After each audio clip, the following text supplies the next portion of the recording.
பாஜக ஆளாத மாநில அரசுகளுக்கு நடுவண் அரசு தொந்தரவு கொடுப்பதாக குற்றம் சாட்டியுள்ள மார்க்சிஸ்ட் கம்யூனிஸ்ட் கட்சியின் மாநில செயலாளர் சண்முகம் கூட்டணியில் இருந்தாலும் தமிழ்நாடு அரசின் தவறுகளை சுட்டிக்காட்டி வருவதாக தெரிவித்துள்ளார்.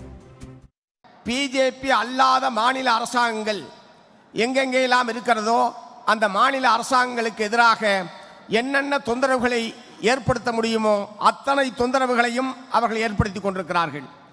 குறிப்பாக மாநில உரிமைகளை பறிப்பது, நிதி ஒதுக்கீட்டில் பாரபட்சம், வரி வருவாயில் பங்களிப்பதிலே பாரபட்சம், கடன் வாங்குவதற்கு கூட அனுமதிக்காத போக்கு, இவை எல்லாவற்றுக்கும் மேலாக ஆளுநர்கள் மூலமாக எவ்வளவு குடைச்சல் கொடுக்க முடியுமோ அத்தனை குடைச்சல்களையும் ஒன்றிய பிஜேபி அரசாங்கம் கொடுத்து கொண்டிருக்கிறது.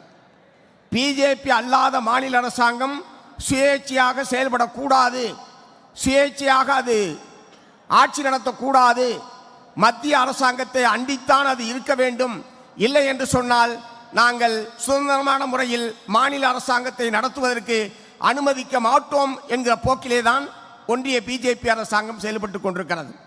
ஆகவே தமிழ்நாடு அரசோடு நாங்கள் அவர்களோடு ஒத்த கருத்துடைய விஷயங்களில் ஒத்துப்போகிறோம். தொழிலாளர் வர்க்கத்துடைய நலனை பாதுகாக்கக்கூடிய விஷயங்களில் அவர்களோடு முரண்படுகிறோம்.